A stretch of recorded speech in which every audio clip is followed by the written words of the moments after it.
निष्फल हो जाएगा, मेरे को कुछ नहीं चाहिए। भगवान बोले कि तुम्हारी भक्ति से मैं प्रसन्न होने को लेना चाहता हूँ, जाओ आज से मैं तुम्हें शुद्ध लोक का राजा बनाता हूँ। और क्या मांगते हो? जब राजा बलि क्या कहता है सजनों, राजा बलि कहता भगवान आप देना चाहते हो तो मेरे को वो दो कि मैं महल से बाहर निकलूं तब भी आपका दर्शन हो, महल के अंदर भी प्रवेश करूं तब भी आपके दर्शन हो। अब भगवान को तो राजा बलि ने द्वारपाल बना दिया, राजा को कदम ऊपर बढ़ जाए बाहर निकलने और मां बढ़ गई। अब भगवान नारायण राजा बलि के द्वार पर खड़े हो गए। राजा बलि आए तब भी दर्शन करे, जाए तब भी दर्शन करे। अब भगवान देखो 11 आती है साल में, 24 11 होती है, जिसके अंदर 11 आती है देव शैनी 11, एक आती है देव उठनी 11। देव उठनी 11 आती है ना कार्तिक के महीने में, और देव शैनी 11 आती है। तो कहते हैं देव शैनी 11 के दिन भगवान सूत्र लोक में चले गए थे, तब विवाह शादी ये सारे कार्य बंद हो जाते हैं। वो 4 महीने रहे सूत्र लोक में, 4 महीने तक सूत्र लोक में रहे। लक्ष्मी माता वैकुंठ में थी, बड़ी हैरान थी। राजा बलि ने तो द्वारपाल बनाकर खड़ा कर दिया, मैं करूं तो करूं क्या? देवताओं ने प्रार्थना की भैया भगवान को लेकर आओ, भगवान सूत्र लोक में रहेंगे तो सृष्टि का उद्धार कैसे होगा, सृष्टि का पालन कैसे होगा, सृष्टि के नियम तो भंग हो जाएंगे। तो सजनों जो रक्षाबंधन का हम त्योहार बनाते हैं, ये कब बना? जब माता लक्ष्मी सूत्र लोक में गई और राजा बलि के जाकर बोली मांगी, ये नमो बलि राजा दानवेंद्रो महाबल तेन विद्वा प्रतिबंधानि रक्षे माचल माचल। ये श्लोक बोला जाता है जब माता लक्ष्मी ने बोली बांधी और राजा बलि को कहने लगे, माँ लक्ष्मी ये राजा बलि तुम सूत्र लोक के राजा हो, आज से मैं तुम्हारी बहन हूँ और तुम मेरे भाई हो। तो लक्ष्मी ने जैसे बोली बांधी, राजा बलि कहने लगे कि लक्ष्मी आपसे बहन बन गई, और क्या मांगती है? तो लक्ष्मी कहने लगी महाराज मांगन के जिनको है वो तो सारों पहले खार करना है, अन्न मुक्त करो थे, संसार का नियम उल्लंघन हो जाएगा। तो माता लक्ष्मी भगवान विष्णु को सूत्र लोक से लेकर वापिस वैकुंठ लोक में आई थी। देव शैनी से लेकर देव उठने तक भगवान नारायण सूत्र लोक में जाते, अभी भी जाते हैं। राजा बलि को वरदान दिया हुआ है और तब से लेकर ये रक्षाबंधन का त्योहार भी माना जाता है। और साथ में लक्ष्मी को बलि का भाई भी माना जाता है। तो बोलिए नारायण भगवान की। और वामन भगवान ने राजा बलि को दान देकर और वापिस उनको सामर्थ्यता के अनुसार दान देकर राजा बलि की भक्ति की प्रकाष्ठा को मजबूत किया। सज्जनों कल से आप सबके बीच में से बात आ रही है कि हम सभी को राजा हरिश्चंद्र के बारे में बताओ। जिन जिन के बारे में आपको कथा सुनाई, आज अपने कथा के 4 दिन हो गए हैं।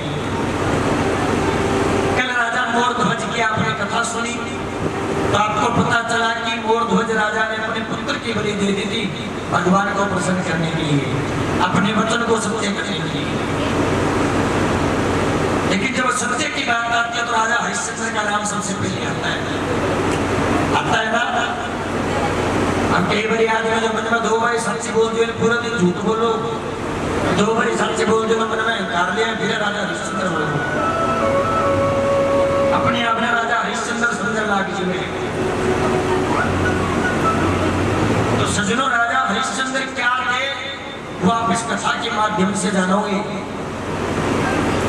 राजा हरिश्चंद्र कितने सत्यवादी थे, आज उनका नाम क्यों लिया जाता है? राजा हरिश्चंद्र की पीएचडी थोड़ी ग्रेडी जो बाबा नाम चल रहा है। राजा हरिश्चंद्र का चारों तरफ कोई वेंडर थोड़ी लागेगा, राजा हरिश्चंद्र सत्यवादी है। उन राजाओं के भगवान ने परीक्षा लिए, भगवान ने उनको सत्य बताया। ये भगवान कहते हुए सत्य के जो प्रकाश है वो राजा हरिश्चंद्र है, दानी की मूर्ति है वो राजा मोरध्वज है। और समय ने सजनों वीर विक्रमादित्य की परीक्षा ली थी। आप पैर कट गए थे, समय जब परीक्षा लेता ना बड़ा करोड़ होकर लेता है। इतना समय के पास इतना समय नहीं है कि आपको दोबारा समय दे। आज ये भगवान की कृपा है कि आप कथा सुन रहे हो। भगवान चाहते ना तो कहीं ना कहीं आपको व्यस्त रखते और आपको कथा से वंचित रखते। काफी लोग वंचित हैं, बिना हरि कृपा मिले नहीं संता, बिना भगवान की कृपा बिना संत नहीं मिलते, बिना भगवान की कृपा सत्संग नहीं मिलती, बिना भगवान हरि की कृपा बिना कथा नहीं मिलती। हम कौन उनको सुना दे? कितनी चीज कर लो, कितना मना लो, कितनी आवाज लगाई, फिर भी विघ्न आ रहे हैं। भाग्योदय ने बहुजन में, भाग्योदय ने बहुजन सत्संगम लभते पुरुषो यदावे। सजनों अनेक जन्मों के जब थोड़े थोड़े पुण्य इकट्ठे होते हैं, भगवान की कृपा होती है, मनुष्य के रूप में जन्म होता है। और जन्म देखो कुछ संपन्न परिवार में जन्म होगा, अच्छे घर में जन्म होगा, भारत देश में जन्म होगा, भगवान की भक्ति करेंगे, संत की कृपा होगी, तब जाकर कथा मिलेगी, ऐसे नहीं मिलती। वामन चरित्र सुना, ध्रुव चरित्र सुना, राजा मोरध्वज का चरित्र आपने सुना, भगवान के सब सृष्टि का निर्माण आपने सुना। राजा परीक्षित बैठे हैं वन के अंदर और मान लो उनको पता ही नहीं चल रहा कब दिन हो रही है कब रात हो रही है। सुखदेव जी महाराज कंटिन्यू उनको कथा सुना रही है और अपन आधा घंटा के अंदर 20 बारी पढ़ी चाहिए। बारी बारी अपन कथा में भी घंटा लगा दिया, लेकिन पानी की चाहिए तो सरपंच साहब अभी क्या दो। जब राजा हरिश्चंद्र की अपन कथा शुरू करा तो बीच में कोई भी घंटा है, इतना भगवान के पावन मंगल में भजन करते हैं। उसके बाद राजा हरिश्चंद्र की आपको कथा बताते हैं। बहुत सारी है।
बिहारी लाल की।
बोली कृष्ण कन्हैया लाल की। ये सत्यवादी थे, सत्य बोलते थे, ये और कुछ भी जानते उनके बारे में। एक बार का समय राजा हरिश्चंद्र अपने महल में रात्रि काल में विश्राम कर रहे थे, सो रहे थे। राजा हरिश्चंद्र अपने महल के अंदर विश्राम कर रहे थे, सो रहे थे। तो राजा हरिश्चंद्र को रात्रि काल में स्वप्न आया। राजा हरिश्चंद्र को रात को स्वप्न आया। स्वप्न में क्या दिखाई दिया कि मैंने अपनी पूरी की पूरी संपत्ति दान कर दी। स्वप्न में रात में सो रहे थे, सपने में ये दिखाई दिया कि मैंने पूरी की पूरी संपत्ति, पूरा महल, पूरा राजपाट, सबका सब मैंने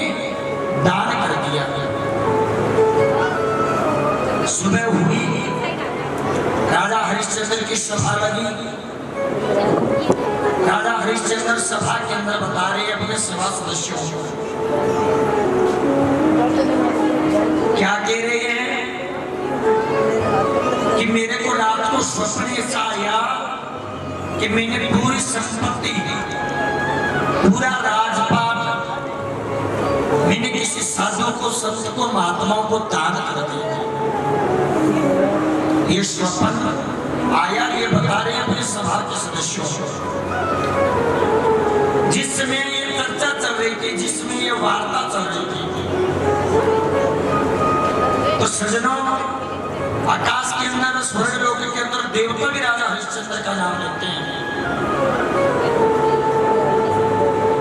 देवता भी राजा हरिश्चंद्र का नाम लेते हैं कि पृथ्वी पर को सत्यवादी है तो वो है राजा हरिश्चंद्र। सारे के सारे देवताओं की माया थी कि रात्रि काल में स्वप्न आया, स्वप्न में सारी की सारी संपत्ति दान कर दी। और सुबह सभा में बता रहे थे तो उसी सभा के अंदर विश्वामित्र जी महाराज आए। सज्जनों, विश्वामित्र जी कौन है? विश्वामित्र जी एक क्षत्रिय राजा थे। क्या थे? क्षत्रिय राजा थे। और वशिष्ठ जी महाराज से द्वेष भावना हो गई थी। वशिष्ठ जी ब्राह्मण थे। देवताओं के द्वारा वशिष्ठ जी को काम देने गाय माता नहीं थी। एक दिन विश्वामित्र अपनी पूरी सेना के साथ हाथी घोड़े रथ लेकर वन में गया। और वन में गया तो वशिष्ठ जी से आग्रह किया। वशिष्ठ जी को जैसे देखा, उनको प्रणाम किया तो वशिष्ठ जी क्या बोले विश्वामित्र को कि हे राजा विश्वामित्र, आप वशिष्ठ जी के आश्रम में आए हो, आप भोजन करके जरूर जाना। और विश्वामित्र ने वशिष्ठ जी के आश्रम को देखा तो आश्रम के हालात की बिल्कुल टूटी फूटी, सरकंडे लटक रहे थे। और वशिष्ठ जी के पास एक गौ माता थी, उसकी सेवा करते थे, जो काम देने आई थी।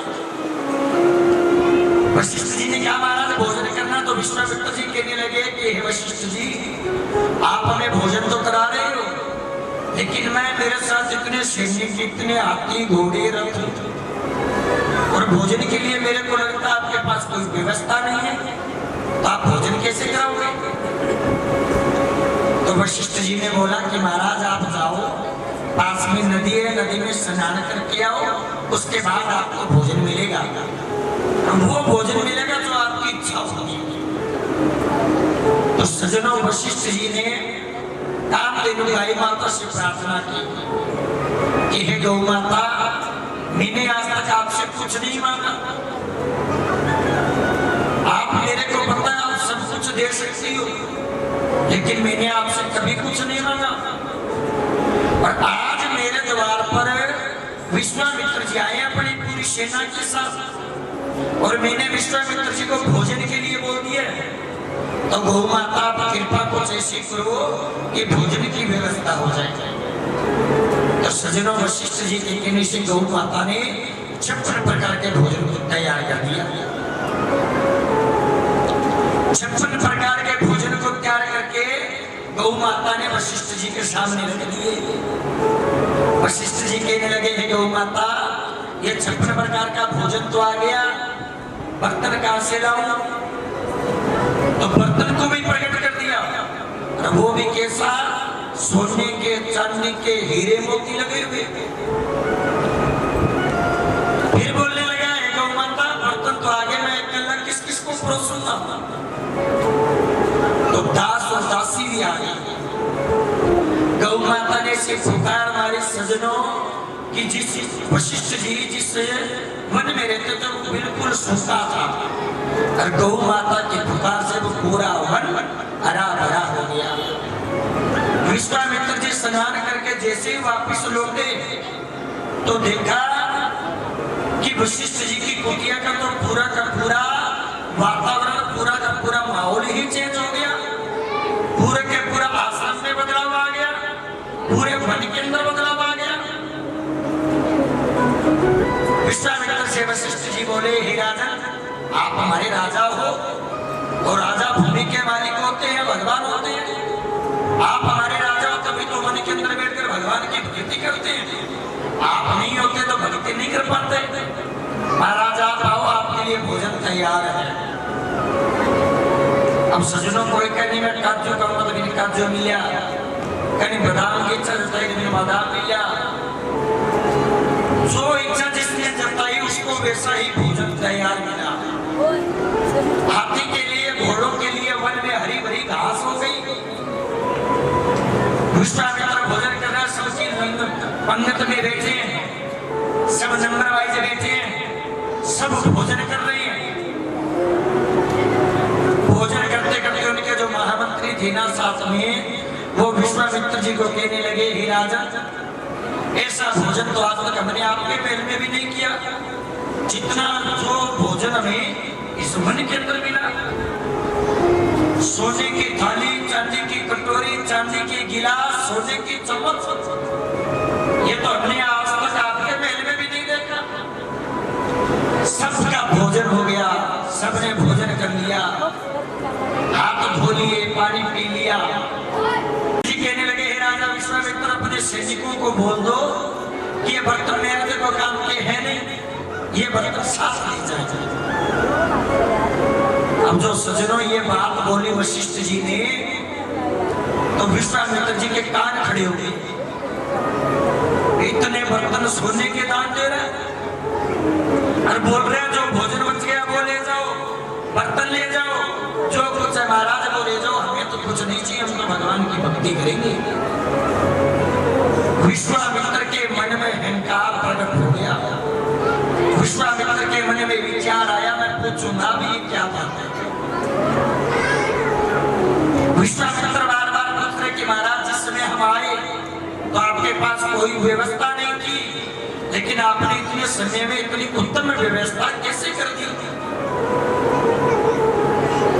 तो सजनों, जैसे ही विश्वामित्र ने पूछा तो वशिष्ठ जी कहने लगे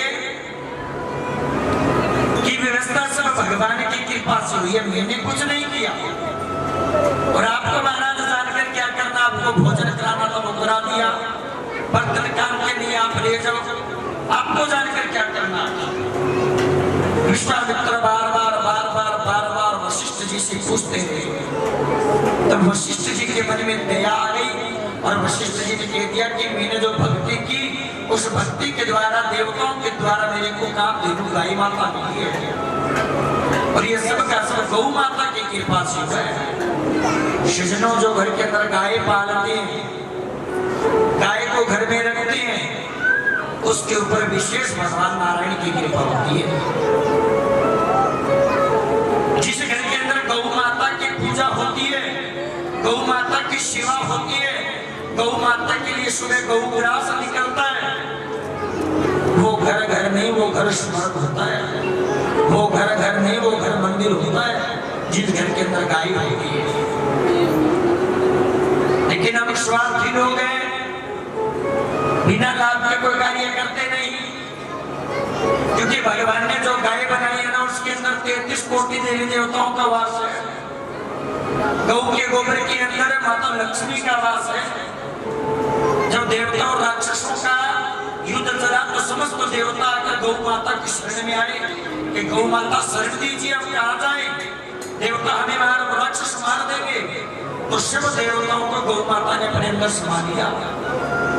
लक्ष्मी अहंकारी की, लास्ट तक आई नहीं, लेकिन लक्ष्मी के पीछे जब राक्षस लगे तो लक्ष्मी भी दौड़कर आ गई। लक्ष्मी ने शरण मांगी तो लक्ष्मी माता को कहीं स्थान नहीं मिला, तो गौ माता ने कहा स्थान कहीं नहीं है, मेरे गोबर के अंदर वास कर सकती हो तो करो। तो लक्ष्मी का वास गौ के गोबर में हुआ था।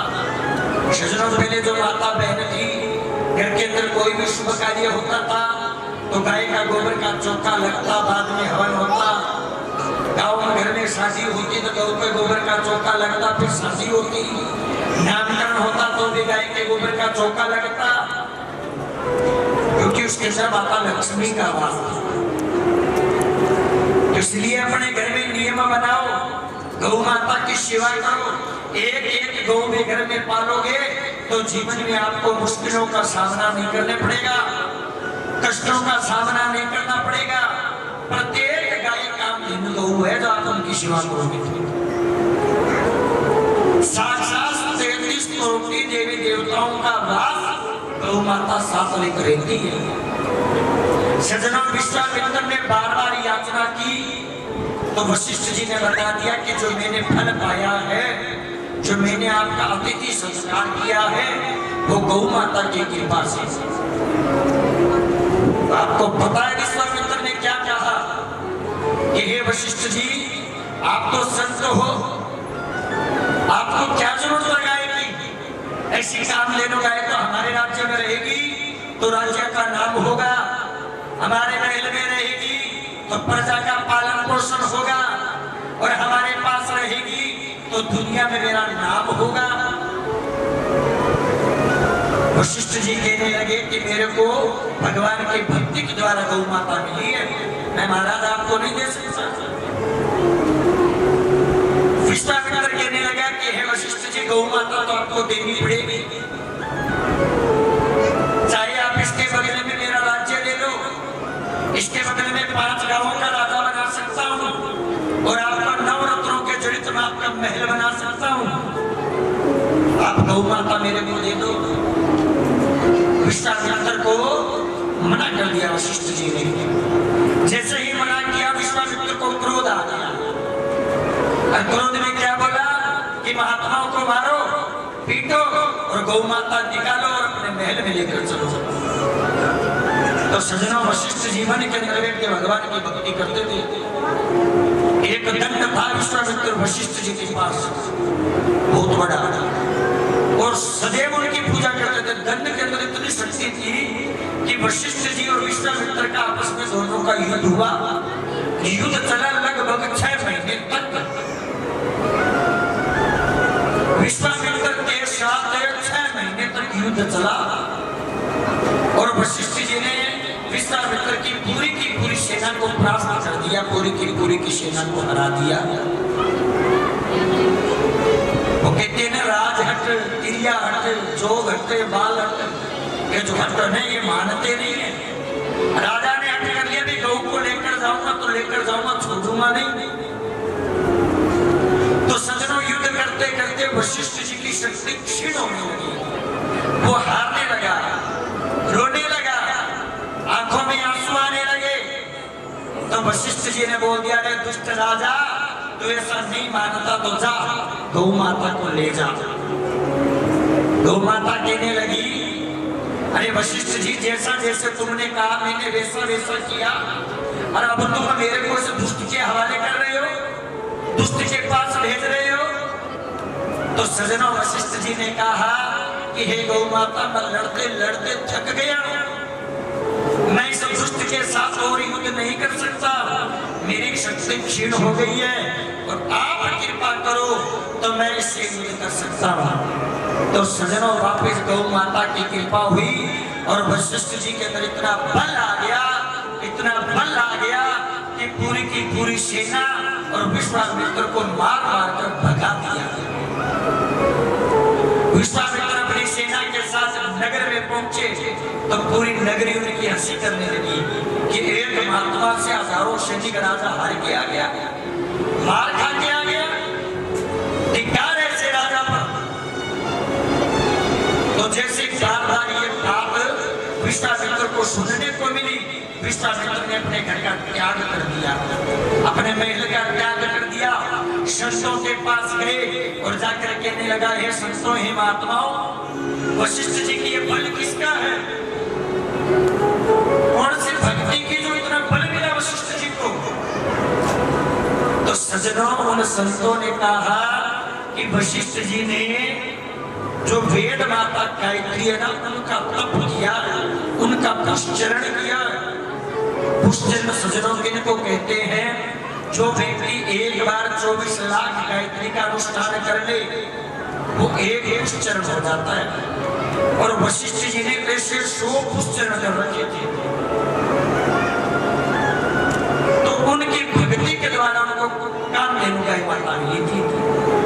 विश्वामित्र ने भी मन में विचार किया, भी मैं भी गायत्री के चरण घूमा, राजपाट का त्याग किया, अहंकार का दमन किया और जाकर वेद माता गायत्री के जप करने लगे। विश्वामित्र तपस्या में बैठ गए। विश्वामित्र ने भी अनेक दुष्चरण किए, लेकिन अपने अहंकार को दबा नहीं पाया, अहंकार को मार नहीं पाया। और सज्जनों, विश्वामित्र तपस्या करने के बाद वेद माता गायत्री ब्रह्मा की अपार कृपा विश्वामित्र को मिली और विश्वामित्र वशिष्ठ जी के पास जाता। जैसे वशिष्ठ जी के पास जाता उनको प्रणाम करता। अब वशिष्ठ जी कहना, विश्वामित्र ने 4 पुत्रों को मार दिया था, 4, लेकिन वशिष्ठ जी ने फिर भी उनको क्षमा कर दिया, क्योंकि वो अपने बहन को छोड़कर एक वैरागी संत बन गए थे। लेकिन वशिष्ठ जी के पास जब भी जाते, उनको प्रणाम करते, तो वशिष्ठ जी एक ही बात बोलते थे कि आओ आओ आओ राज ऋषि आओ। लेकिन विश्वामित्र चाहता था कि ये मेरे को ब्रह्म ऋषि बोले। विश्वामित्र क्या चाहता कि ब्रह्म ऋषि बोले, क्योंकि मैंने ब्रह्मा की गायत्री के जप किए। अब कई बार गांव सरपंच बन जाए तो वो वाले को सरपंच साफ हो जाए। अभी सरपंच ना बोला तो फूलो फूलो उड़ जाते हैं। सरपंच बन जाए बड़ा सरपंच कौन क्या कोई, या कोई नेता बन गया तो कोई अच्छा हो मेरी बढ़ाई करे। अपन सोचो मैं इतनी तपस्या करी, इतना तप करो, मैं ब्रह्म ऋषि बन गया, फिर भी मैंने ब्रह्म ऋषि क्यों बोल के उस समय के मन में बड़ा आवेश आ गया, बड़ा क्रोध आ। लेकिन वशिष्ठ जी दावा था कि आओ आओ राज ऋषि आओ। अब वो जाओ, वशिष्ठ जी मेरी बढ़ाई करे और मैंने यहाँ कहे ब्रह्म ऋषि तो मेरा मन पसंद है। लेकिन एक समय सज्जनों वो जाने लगे ना, तो वशिष्ठ जी की पत्नी कहने लगे, महाराज आप उनको ब्रह्म ऋषि क्यों नहीं कहते, आप उनको ब्रह्म ऋषि बोलो, उन्होंने गायत्री के जप किए हैं। तो सज्जनों, वशिष्ठ जी ने बोला कि गायत्री के जप तो कर लिए, लेकिन अहंकार का त्याग नहीं किया। अभी तक तलवार धनुष बाण साथ लेकर चलता है। और क्या ब्रह्म ऋषियों के ये लक्षण होते हैं? ब्रह्म ऋषि को तलवार के धनुष बाण की क्या जरूरत? ये बात सज्जनों विश्वामित्र ने सुन ली। विश्वामित्र सुन ली तो विश्वामित्र के मन में विचार आयो कि तलवार के बजाओ धनुष बाण के बजाओ बनाओ ब्रह्म ऋषि कहते हैं। तो मैंने कुटिया 12 बजे फेंक दिया और फेंक लिया गया। प्रणाम करें तो वशिष्ठ जी बोले, आओ आओ ब्रह्म ऋषि आओ। ब्रह्म ऋषि कहता है, विश्वामित्र चौड़ा हो गया, भूल गया। वशिष्ठ जी का एक शिष्य था जिसका नाम था त्रिशंकु। क्या नाम था? त्रिशंकु। त्रिशंकु ने वशिष्ठ जी की खूब सेवा की। वो चाहता था कि वशिष्ठ जी मेरे को देह समेत स्वर्ग में भेजे, देह के समेत में स्वर्ग में जाऊं। वशिष्ठ जी ने मना कर दिया, भाई नहीं महाराज ऐसा नहीं हो सकता। आप महल मांग लो, राज्य मांग लो, कुछ भी मांग लो, वो मिलेगा, लेकिन प्रकृति के विरुद्ध कोई कार्य नहीं होगा। भगवान ने जो विधि का विधान बनाया है उसके खिलाफ कोई कार्य नहीं होगा। तो सज्जनों, त्रिशंकु ने वशिष्ठ जी का त्याग किया और विश्वामित्र की शरण में चला गया। वो कहने लगा, महाराज मैंने अहंकारी वशिष्ठ जी का साथ छोड़ दिया, आपकी शरण में आया हूँ, आपका शिष्य बनना चाहता हूँ, आप कृपा करो, अपनी शरणागति प्रदान करो। विश्वामित्र बोला कि तुमने वशिष्ठ जी को किस कारण छोड़ा और मेरे पास आया तो किस कारणवश आया? तो सज्जनों वो क्या कहते हैं कि महाराज मैं देह समेत स्वर्ग में जाना चाहता हूं।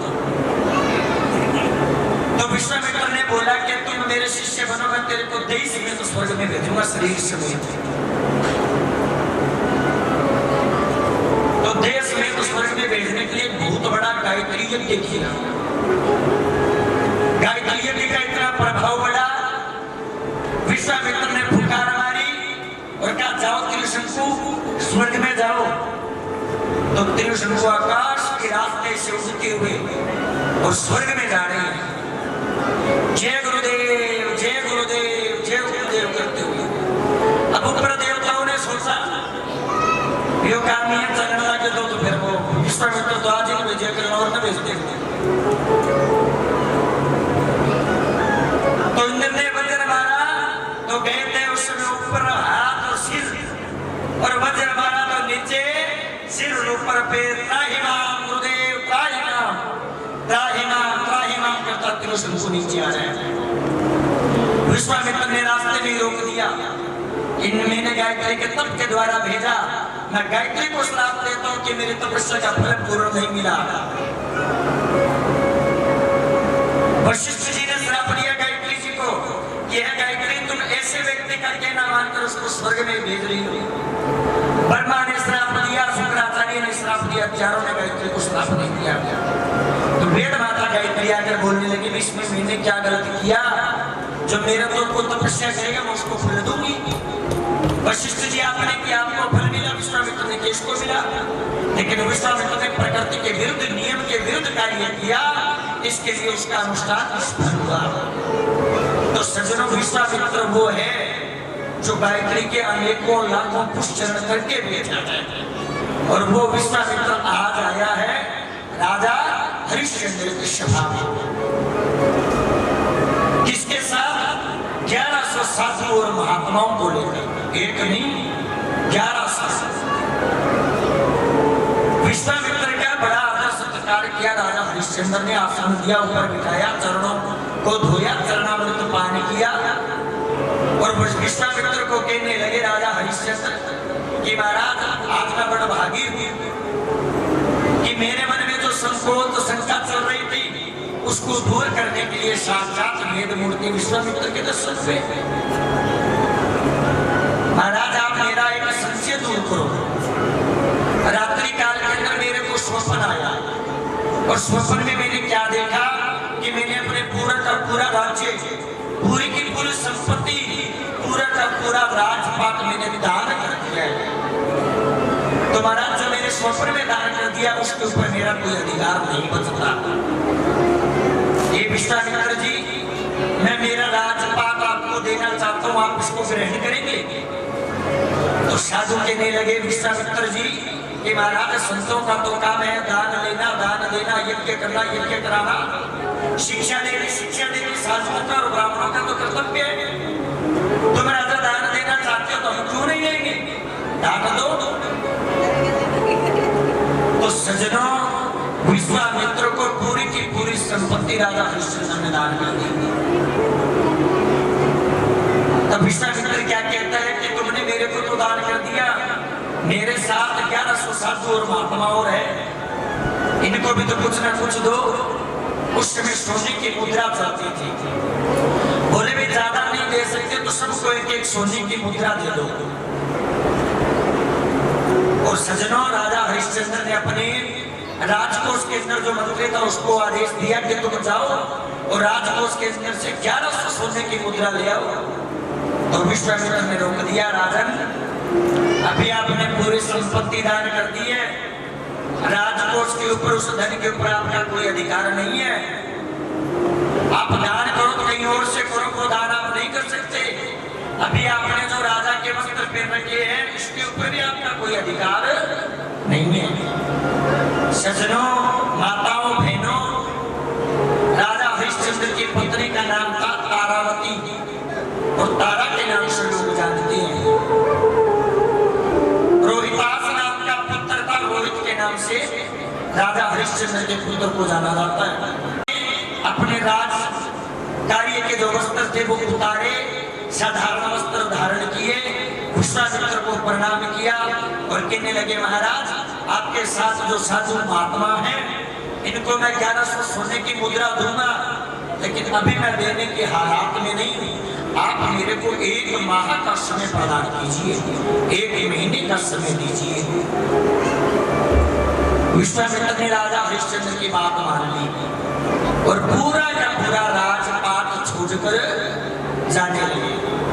तो विश्वामित्र जाते को क्या कहते हैं राजा हरिश्चंद्र, एक बात ध्यान रखना, जहां जहां तक मेरा राज्य है वहां मांगना नहीं, जहां जहां तक मेरा राज्य है वहां किसी से मदद मत लेना, और जहां जहां तक मेरा राज्य पड़ता है वहां किसी से सहायता मत लेना, दूसरे राजा से सहायता मत लेना। राजा हरिश्चंद्र तो भारत के चक्रवर्ती सम्राट थे, चारों तरफ राजा हरिश्चंद्र का डंका था, चारों तरफ राजा हरिश्चंद्र की पताकाएं फैलती थी। तो सज्जनों, भटकते भटकते राजा हरिश्चंद्र हरिश्चंद्र पहुंच गया काशी जी में। कहां पहुंचा? काशी जी में। बोलिए काशी विश्वनाथ भगवान की। काशी नगरी में पहुंच गया, लेकिन 1100 सोने की मुद्रा दे तो दे को भिक्षा मांगने से सोने की मुद्रा थोड़ी मिलती है, और वो भी 1100 मुद्रा। एक जो होती तो दो दे देता, 1100 मुद्रा कौन दे? तो सजनों ऐसे करते करते राजा हरिश्चंद्र के 28 दिन बीत गए। कहीं से भी सोने की मुद्रा उनके पास उपलब्ध नहीं हुई। राजा हरिश्चंद्र के पास इतना भोजन मिलता, सुबह भोजन मांग ले खा ले, शाम को भोजन मांग ले खा ले। विश्वामित्र का 1100 सोने की मुद्रा का कर्जा वो कैसे उतारे? राजा हरिश्चंद्र के जैसे जैसे दिन बीतते गए, राजा हरिश्चंद्र की चिंता दिन प्रतिदिन बढ़ती गई। राजा हरिश्चंद्र बड़े व्याकुल हो गए। राजा हरिश्चंद्र अपनी पत्नी को कहने लगा कि देवी, 1 महीने का 1 माह का समय मांगा था विश्वामित्र से, समय नजदीक आ गया है। आज 28 दिन बीत गई है, और 28वें दिन की भी देखो रात्रि बीत चुकी है, और अभी तक हमारे पास सोने की मुद्रा नहीं है। सुबह में विश्वामित्र आएगा, परसों उसको क्या देंगे?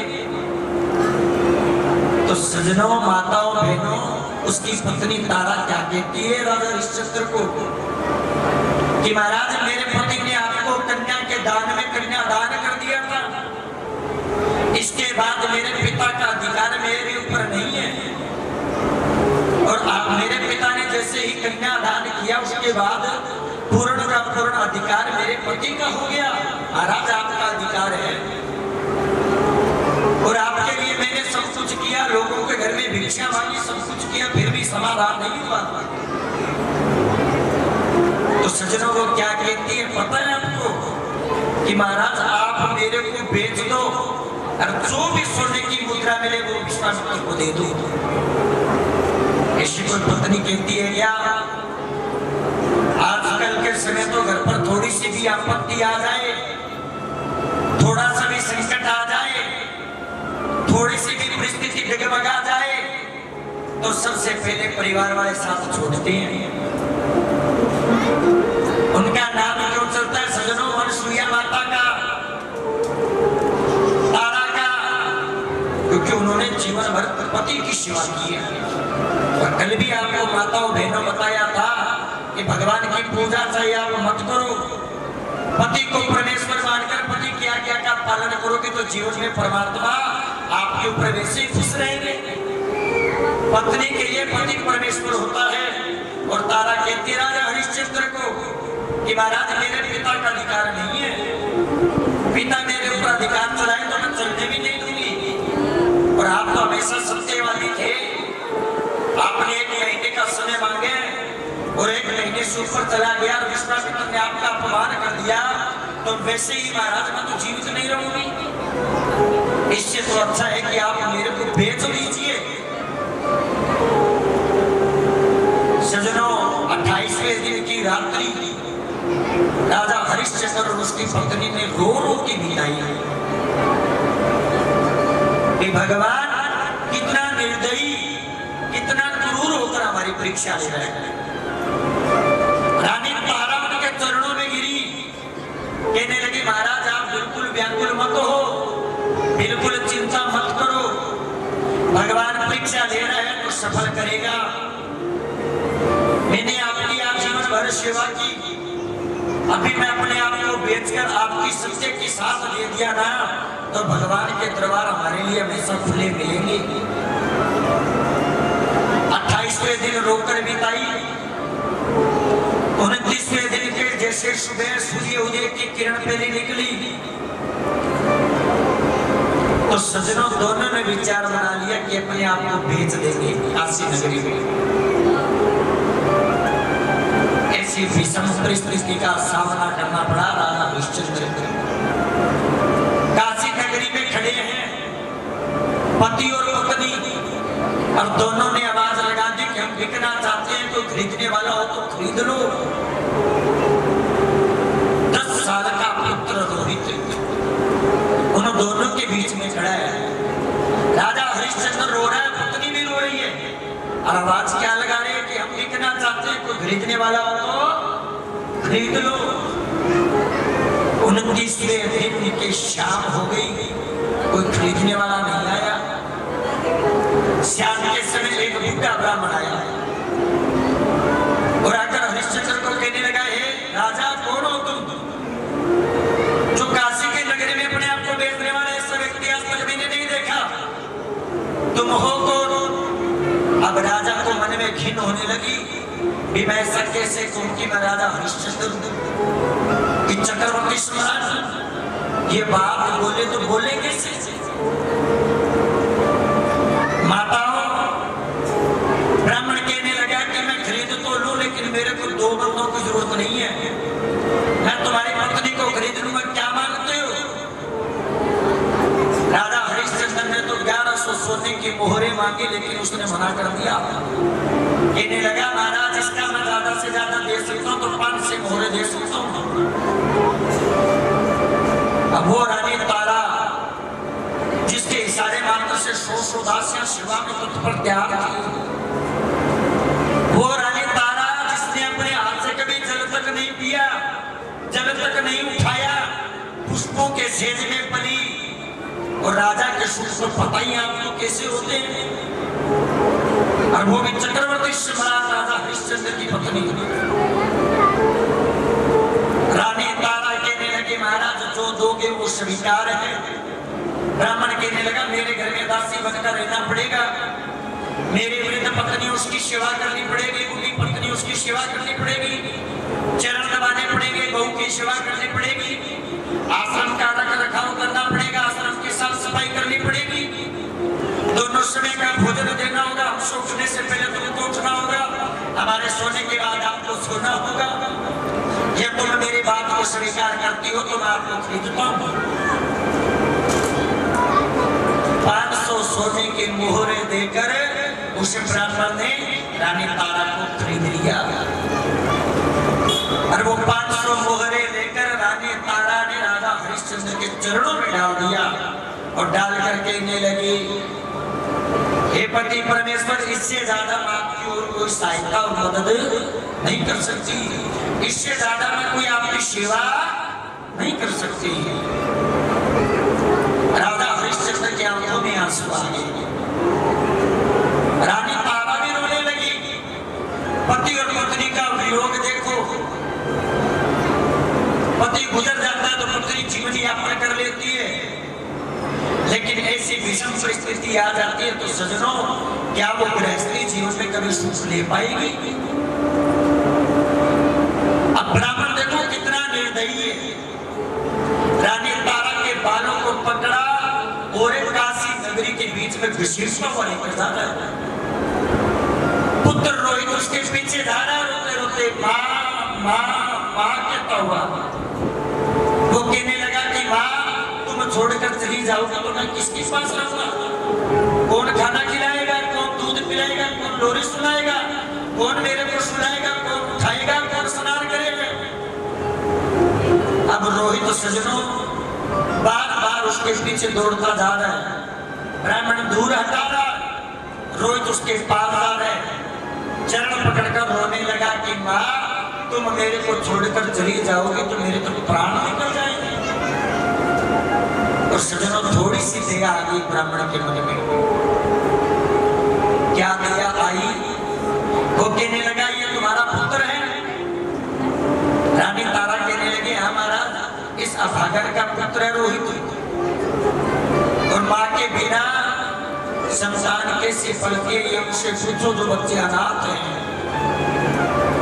माँ के बिना बच्चे कैसे पलते हैं, उनको पूछो जिनकी माँ नहीं है।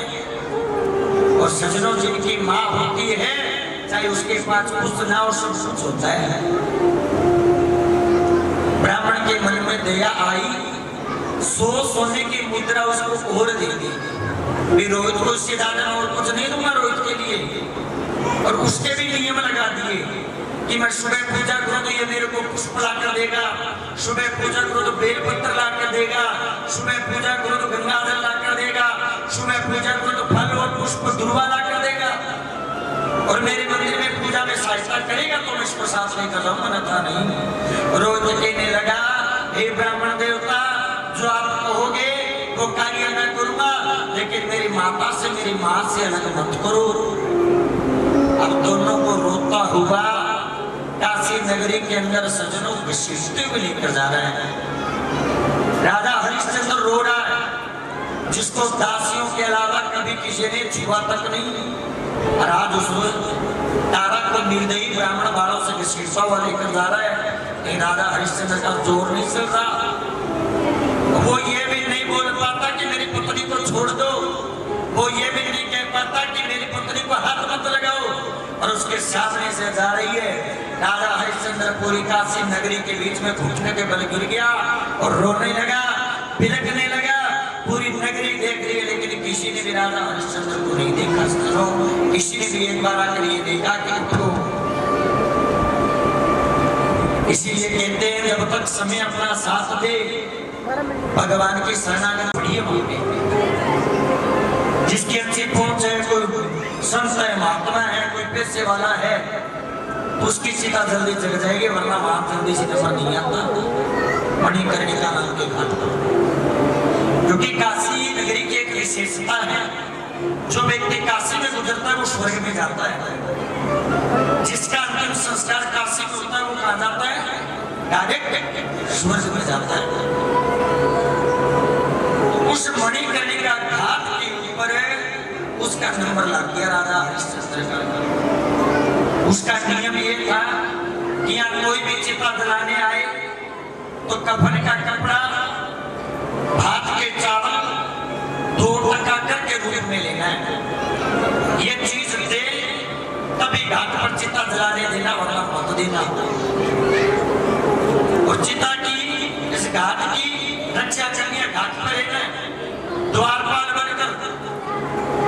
अब वो राजा हरिश्चंद्र फूलों की सेज में फला, जिसने कभी कठोर को चीज नहीं खाई, आज उस राजा हरिश्चंद्र की देखो क्या दुर्दशा हो गई। राजा हरिश्चंद्र अपनी पत्नी को, पुत्र को याद करता हुआ घाट पर खड़ा है।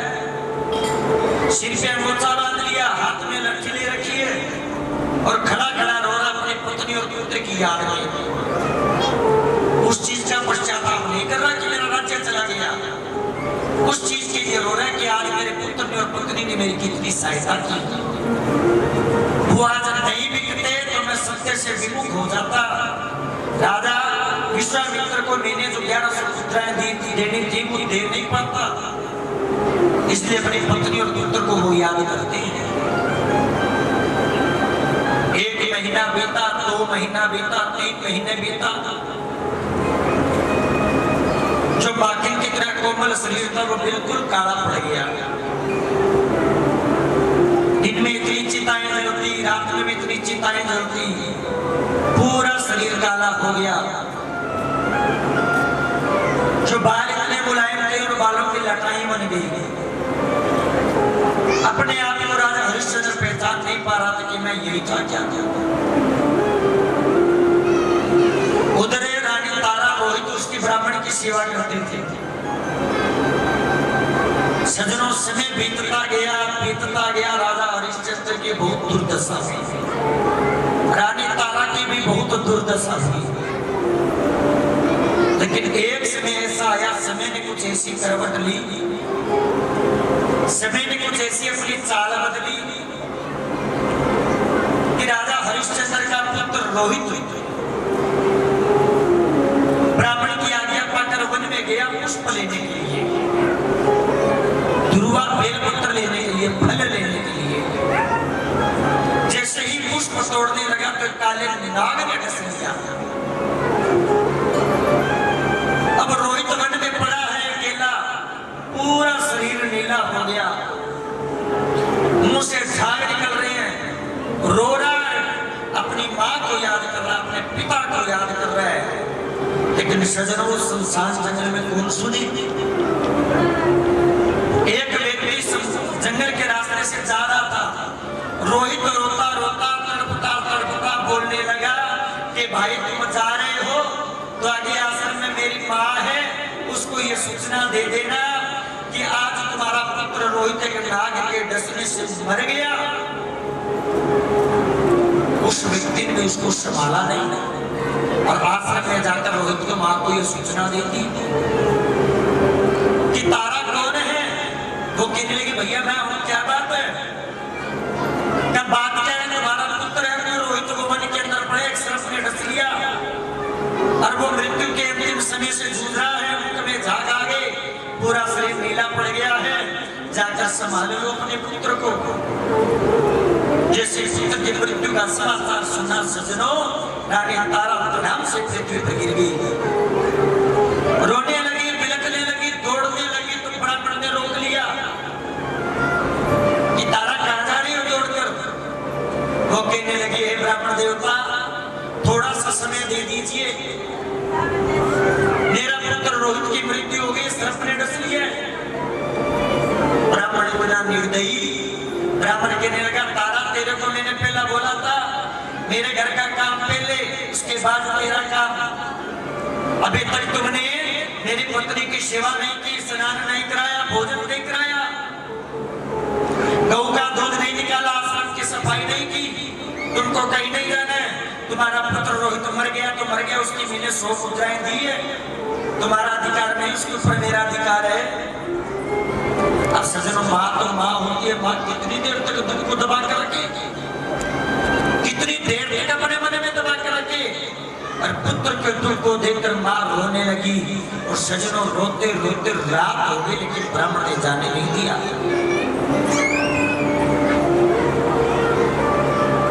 वो ब्राह्मण जाने नहीं दिया, माता रोने लगी, बिलखने लगी।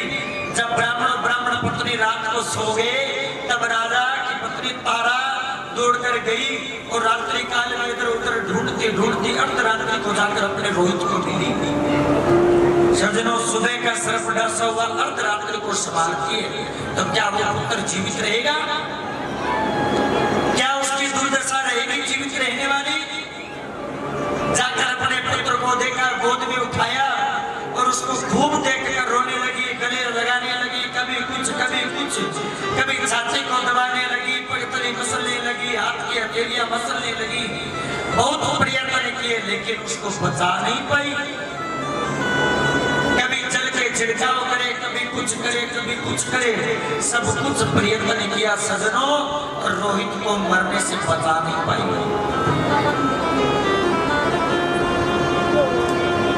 अब रोहित को गोद में उठाया, मन में विचार करने लगी भी सुबह हो गई तो ब्राह्मण मेरे से रुष्ट हो जाएगा, सुबह होने से पहले मैं अपने पुत्र को चिता दे दूंगी तो सही रहूंगी, वरना वो ब्राह्मण मेरे को उसको चिता गोद में भी नहीं लगाने देगा। और रानी रोती हुई और कहां पहुंचती अपने पुत्र को गोद में उठाकर मणिकर्णिका नाम के घाट पर। कौन सी जगह? जहां हरिश्चंद्र राजा पेरादारी करता है। राजा हरिश्चंद्र वहां रहकर पेरा देता है, कोई मेरे बिना आज्ञा के कोई अंदर प्रवेश ना कर जाए। अपने पुत्र को हाथ में उठाकर जैसे अर्धरात्रि को पहुंची और अंदर प्रवेश करने लगे तो राजा हरिश्चंद्र ने रोक लिया, अरे कौन हो तुम और किसको गोद में उठाकर लेकर आई हो? तो तारा कहने लगी मेरा भागिन का पुत्र है और इसको सर्प ने डस लिया है, और सुबह होने से पहले मेरे पुत्र को चिता की अग्नि देने दो, वरना सुबह मैं अपने पुत्र की चिता भी नहीं देख पाऊंगी, चिता की अग्नि भी नहीं दे पाऊंगी। रोने लगी। राजा हरिश्चंद्र खूब समझाए लेकिन माने नहीं। राजा हरिश्चंद्र कहने लगा कि तुम्हें पता नहीं, सनातन धर्म के विरुद्ध है, स्त्री शमशान घाट में प्रवेश नहीं करती, स्त्री के द्वारा चिता को अग्नि नहीं दी जाती। इसके पिता या भाई कौन है, वो कहां पे? वो कहने लगी इसके पिता का पता नहीं, भाई अकेला है, अभागन का पुत्र है, भैया चिता की अग्नि देने दो वरना इसके दुख में मैं अपने प्राणों को त्याग कर दूंगी। सजनों इतनी बड़ी आपत्ति आज तक जीवन में किसी के नहीं आई होगी, इतनी क्रूरता से आज तक शिक्षा किसी ने नहीं दी होगी। ऐसा करते देवी तुम्हें पता है मणिकर्णी का घाट का नियम है, भात के चावल दो, 2 टक्के करके दो, और कफन कहाँ पर है, कफन दो, बिना कफन के चिता थोड़ी देंगे। तो रानी तारा ने अपनी साड़ी का पल्लू फाड़ कर रोहित को ढका और वो कहने लगी कि भैया मेरे पास कर देने के लिए कुछ नहीं है, भात देने के लिए मेरे पास चावल नहीं है, ये तो अभागन का पुत्र है और आप हैं, आपकी कृपा होगी तो मैं मेरे पुत्र को चिता की अग्नि दे पाऊंगी। सजनों, जैसे ये बात उसने बोली, जैसी ये बात कही, राजा हरिश्चंद्र को उसको दया आ गई। राजा हरिश्चंद्र ने आज्ञा दे दी, देवी तुम जाओ और अपने पुत्र को चिता की अग्नि दो। अब चिता की अग्नि देने से पहले अपने पुत्र का मुख देखकर रोने लगी और रोते रोते चीखने लगी, चिल्लाने लगी, पुत्र रोहित, पुत्र रोहित, बार बार पुत्र रोहित रोहित पुकारा। तो राजा हरिश्चंद्र की आंखें खुल गई, भी राजा ये तो रोहित नाम का तो मेरा पुत्र था, ये रोहित कौन सा है?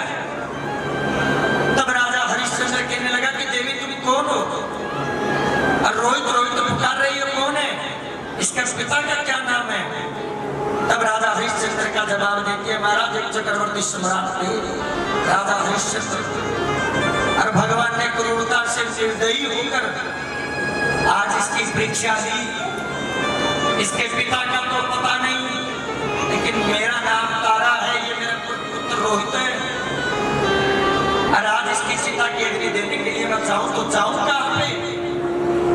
सजनों, जैसे ही अपना नाम पता बताया, तारा नाम बताया, रोहित बताया, तो राजा हरिश्चंद्र रोने लगा और उसको रोकर रानी तारा कहने लगी, भैया तुम कौन हो, क्यों रो रहे हो, तुमको ऐसा कौन सा दुख आ गया जो तुम रो रहे हो?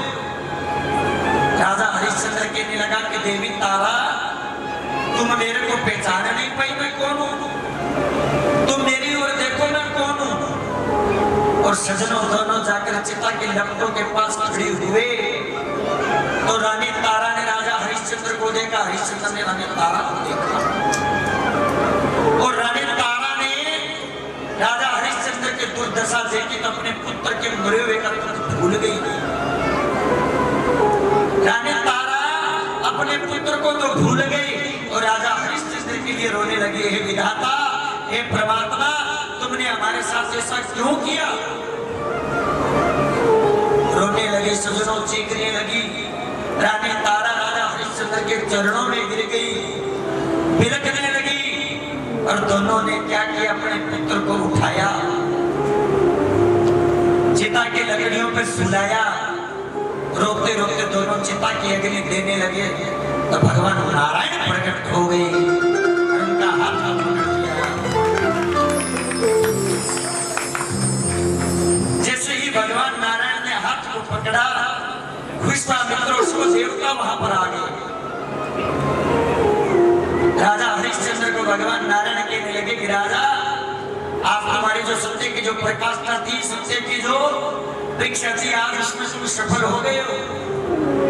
राजा हरिश्चंद्र, रानी तारा दोनों भगवान के चरणों में गिरकर रोने लगे, बिलखने लगे, कहने लगे, भगवान क्या आपको विश्वास नहीं था मेरी भक्ति पर? क्या भगवान आपको विश्वास नहीं था अपने भक्त पर? जब भगवान क्या कहते सजनों कि मेरे को तो विश्वास था, लेकिन दुनिया बिना प्रमाण के मानती नहीं है, बिना प्रमाण के दुनिया मानती नहीं है। और जो जो सत्य की प्रकाष्ठा, सत्य की जिसने परीक्षाएं दी है और उनके जीवन में वैसा ही दुख आया है। सजनों, सत्य को अपने जीवन में अपनाओ, भगवान साथ देंगे। किसी के साथ छल कपट गलत करके आप कुछ नहीं पा सकते। भागवत तो क्या सिखाती है, जीवन जीने की शैली तो सिखाती है। सत्संग क्या करती है, सत्संग विवेक तो देती है हमें। समय बहुत मजबूत है, समय पता नहीं सजनों क्या करवा दे। कहते हैं ना, समय का भरोसा कोनी, कब पलटी मार जान समय कब तुलसी नर का क्या बड़ा और समय बड़ा बलवान हीरा टूटी गोपियां वही अर्जुन बेईमान कदे कदे गाधरा सुंभो कदे कदे गाधरा हार जावे समय को भरोसो को दी कद पलटे मार जावे समय को भरोसो को दी कद पलटे मार जावे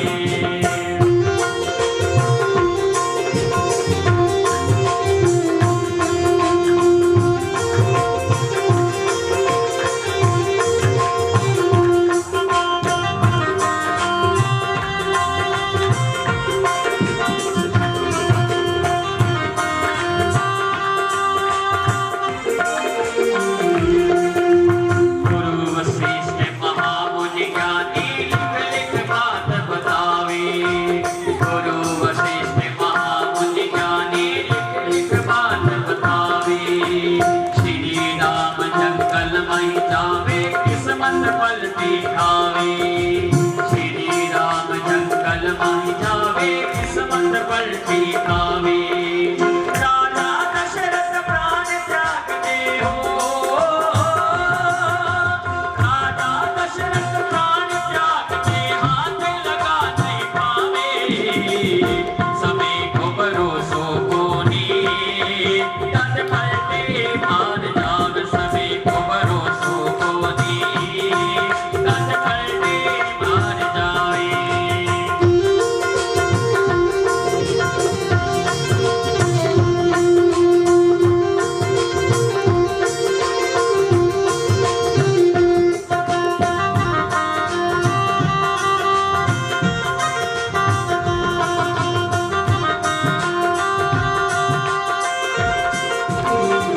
राजा हरिश्चंद्र रानी सरामती रोस्तास कवर कहावी राजा हरिश्चंद्र रानी सरामती रोस्तास कवर कहावी ऐसो खेल रचो मेरे दाता तीनों टिकवा जावे ऐसो खेल रचो मेरे दाता तीनों टिकवा जावे एक हरिजन एक ब्राह्मण घर हो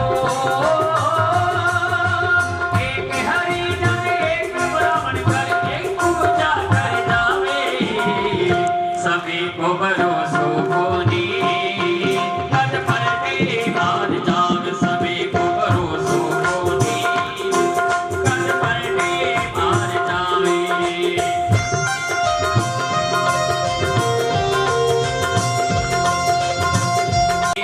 कद पलटे मार जावे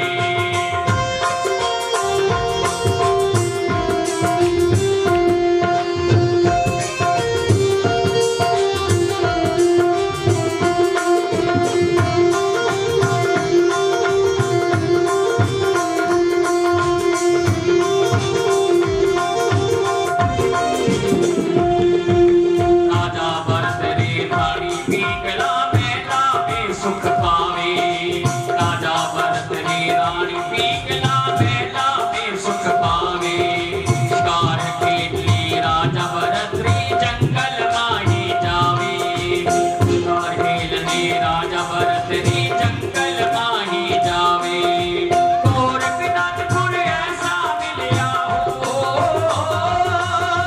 गोरखनाथपुर ऐसा मिलिया राजा से टोपी बनावे समय को भरोसो को नी कद पलटे मार जावे समय को भरोसो को नी कद पलटे मार जावे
कहने लगे राजा हरिश्चंद्र, तुम्हारी परीक्षा लेनी थी, उसमें तुम सफल हुए, तुम अपने राज्य कार्य को दोबारा संभालो।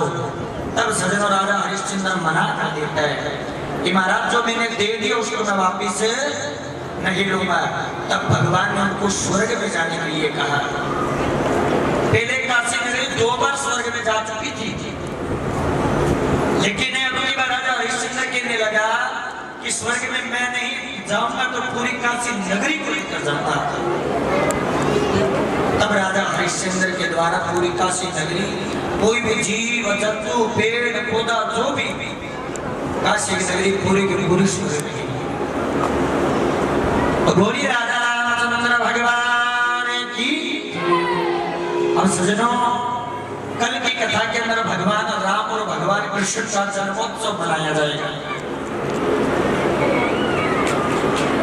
कल किन किन को खुशी है भगवान कृष्ण के जन्म की?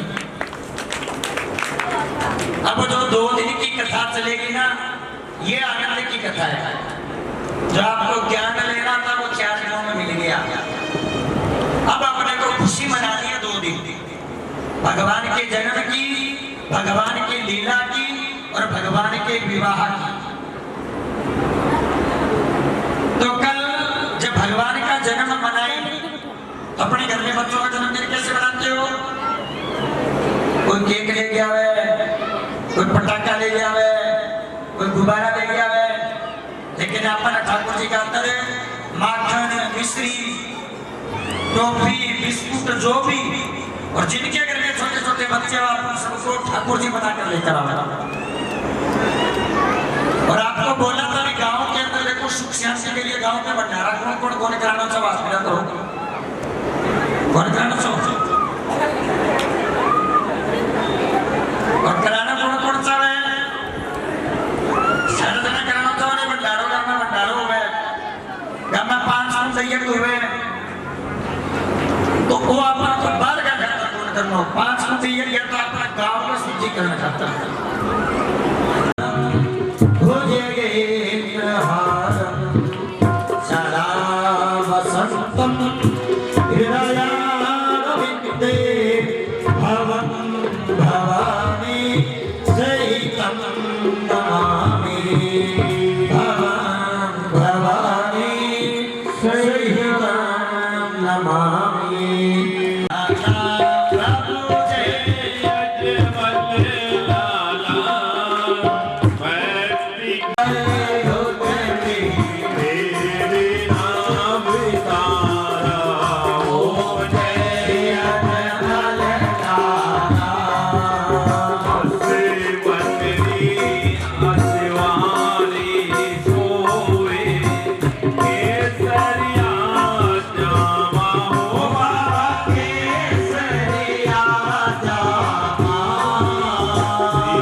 ओम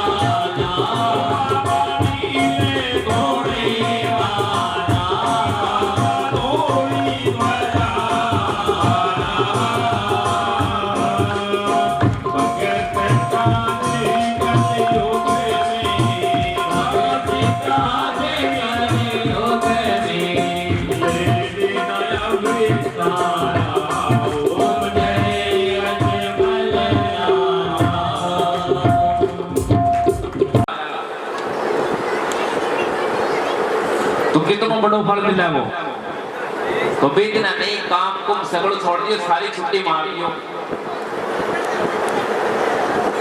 अगर किने की लेनो ये भागवत कथा में तो अरवे थाने वो काम वालों सोमण के आदमी लेनो तो काम करे जाइए नहीं कोई को नुक कर थाना कोई संकट है दुख है दूर करना जो मनोकामना पूर्ण करनी है नौकरी लागनो है इनका रिश्ता अटक रहे है इनका पटवारी छोरा लाग रहा है वहाँ छोरा की आगे जिंदगी बढ़ानी